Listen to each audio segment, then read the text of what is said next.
Hello everyone, welcome to Krishna Coaching Center Class 11 Political Science and Chapter 6 Nationalism. So अब यहाँ पे हम nationalism की बात करें. So here comes the topic कि जनरली जो generosity है and skill है, it is needed for countries to be able to deal with such demand in a democratic manner. So of course अगर कोई भी डिमांड हम पुट करें, अभी जो भी सारी चीज़ें हैं, तो ऐसा नहीं कि बिल्कुल ऐसे सड़क पे उतर जाओ हल्ला गुल्ला करते हुए. चलो ठीक है, सड़क पे उतरना भी सही है अगर पीसफुल प्रोटेस्ट है, लेकिन ऐसा नहीं कि आप दूसरों के घर जला रहे हो, बसें जला रहे हो, पब्लिक प्रॉपर्टी नष्ट कर रहे हो. That's not the way to deal with any kind of problem. अगर आपको घर पे कोई सामान नहीं मिलता, आप अपने पेरेंट्स से मांगते हो, तो आप घर का बाकी सारा सामान तोड़ देते हो क्या? अगर करते हो तो बेटा बहुत गलत है. So to sum up, the right to national self-determination was often understood to include the right to independent statehood to the nationalities. So, but not only would be impossible to grant independent statehood to many groups sees itself as a distinct culture and nation, it would probably also be understandable. So, of course, जो भी different groups अपने आप को लेके आते हैं कि भाई हमें different culture चाहिए, हमारा different culture है तो हमें different state चाहिए या different country चाहिए, तो उन सब की डिमांड को ऑब्वियस सी बात है नहीं एक्सेप्ट किया जा सकता है, क्योंकि it is not always legitimate. हाँ ठीक है, अगर तुम्हारी डिमांड लेजिटिमेट है तो कहीं ना कहीं कंसिडरेशन हो सकती है, जैसे तेलंगाना के लिए हुई, जैसे उत्तराखंड के लिए हुई. बट अगर वो नहीं है तो हम तुम्हें थोड़ी ना स्टेटहुड दे सकते हैं, ऐसे तो जरा जरा से स्टेट बन जाएंगे. So too small to be economically and politically viable, it will be multiply the problem of minorities. तो अगर इतने छोटे छोटे स्टेट हो जाएंगे ना, तो ना बहुत ही बेटर तरीके से इकोनॉमिक वायबिलिटी हो पाएगी, ना ही पॉलिटिकल. तो इससे तो माइनॉरिटीज के लिए और प्रॉब्लम हो जाएगी. So the right has now been reinterpreted to mean granting certain democratic right for nationalities within the state. So the world we live in is one that is deeply conscious of what importance of giving recognition to identities. So जिस world में, जिस दुनिया में हम रह रहे हैं, वो वर्ल्ड बहुत कॉन्शियस है कि किस तरीके से आपकी आइडेंटिटी को रिकॉग्नाइज किया जाता है. आप ये देखिए, अगर किसी कंट्री की इमेज अच्छी है तो उसकी इमेज वर्ल्ड बैंक में अच्छी होगी, इंटरनेशनल मॉनेटरी फंड में अच्छी होगी, उसको पैसे मिलने में आसानी होगी. ये सारी चीज़ें हमें देखने को मिल सकती है. So while we need to acknowledge the claims of identity, we should be careful not to allow identity claims to be led to divisions and violence in the society. So we need to remember कि जो each person है उसकी काफ़ी सारी identities हो सकती हैं, होनी भी चाहिए. So for instance, एक जो पर्सन है वो अपने जेंडर से जाना जा सकता है, caste group, religion, language, region, and हो सकता है वो उन सब में प्राउड हो. तो हम ऐसा नहीं है कि why you are proud to be belonging to this community या why you are not proud to be belong to this community. We are nobody to ask them. So long as each person feel that he she can freely express the different dimensions of his or her personality, they may not feel the need to make claims on the state for political recognition and concessions for one identity. So democracy में जो political identity है citizen की, वो क्या encompass करेगी? So it should encompass the different identities which people may have. So it would be dangerous if intolerant and homogenizing form of identity and nationalism are allowed to develop. So अगर हर ही state में 50 नए state की demand उठेगी और हम सबको ही permission दे देते हैं अलग होने की, तो कंट्री के लिए ओवरऑल ये बहुत डेंजरस हो जाएगा. और एक कम्युनिटी दूसरे कम्युनिटी से जो नफरत करेगी, वो नफरत देश के लिए टॉलरेट करना बहुत मुश्किल हो जाएगा.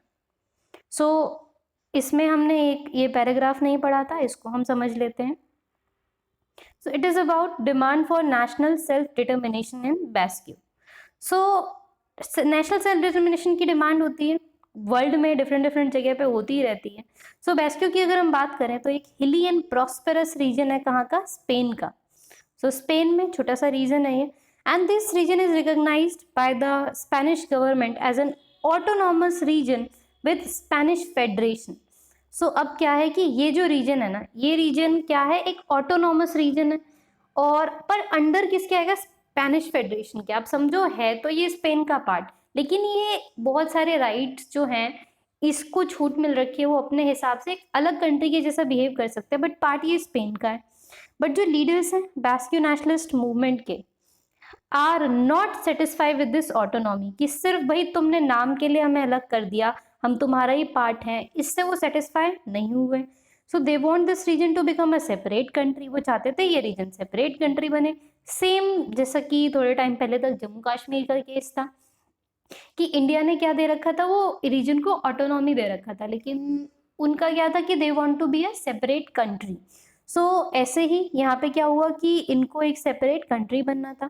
अब जो सपोर्टर्स थे इस मूवमेंट के have used constitutional and till recently violent means to press this demand. अब जो सपोर्टर थे इस मूवमेंट के, उन्होंने कॉन्स्टिट्यूशनल वायलेंट मीन्स जो थे वो सब अपनाए ताकि ये डिमांड प्रेस हो सके।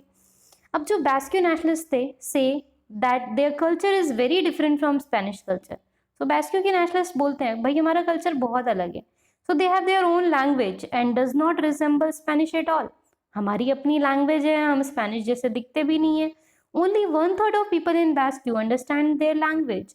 सो स्पेन की जो मेन लैंग्वेज है ना, वो भी बास्क्यू के सिर्फ 1/3 लोग ही समझते हैं। So the hilly terrain makes the Basque region geographically distinct. तो अगर हमारा हिली जो एरिया है, जिसकी वजह से हम जोग्राफी के भी अलग हो जाते हैं स्पेन से। So ever since the Roman days Basque region never surrender its autonomy to Spanish rulers. और अगर आप हिस्ट्री में देखो तो बास्क्यू ने कभी भी अपने आप को सरेंडर नहीं किया था स्पेनिश रूलर के हाथों में। So it's system of justice, administration and finance were govern by it's unique arrangement. तो भाई जो हमारा जस्टिस, एडमिनिस्ट्रेशन, फाइनेंस है वो हमारे तरीके से चला जाता था। अब जो मॉडर्न बास्क्यू नेशनलिस्ट मूवमेंट है started when around and end of 19th century. So जो स्पेनिश रूलर्स थे they tried to abolish unique political administrative arrangement. तो उनका यही कहना था कि स्पेन के रूलर ने ना इतने टाइम से फिर हमारा यूनिक कल्चर को हर्ट करने की कोशिश करी है। इन द 20th सेंचुरी जो स्पेनिश डायरेक्टर थे Franco further cut down their autonomy. और 20th सेंचुरी में स्पेनिश डिक्टेटर ने, जो फ्रैंको थे, उन्होंने और ऑटोनॉमी को कट कर दिया।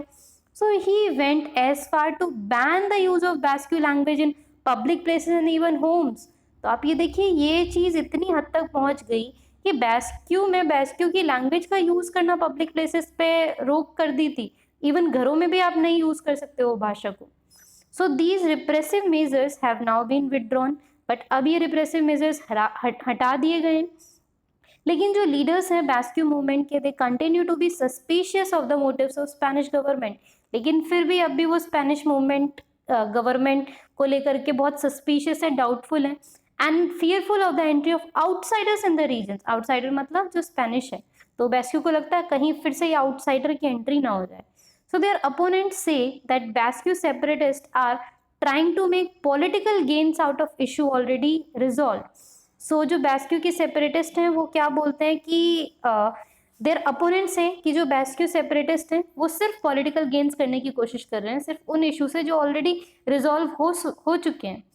सो ये जो चीज़ है ये हमने देखे यहाँ पे जो बास्क्यू का सो ये कुछ क्वेश्चंस आपके लिए दे रखे हैं कि डू यू थिंक जो बास्क्यू नेशनलिस्ट थे वो जस्टिफाइड थे अपनी डिमांड को लेकर के? क्या बास्क्यू सच में एक नेशन है? Why more would you think like to know before you can answer this question? और अच्छा, इसके अलावा और क्या क्या आप जानना चाहोगे ताकि आप क्वेश्चन को आंसर ठीक से कर सको? So can you think of similar examples about this जो कि वर्ल्ड में ऑलरेडी हो रहे हैं? या can you think of any region and group in our country जहाँ पे ये सारी डिमांड्स क्या कर रही हैं, रखी जा रही हैं?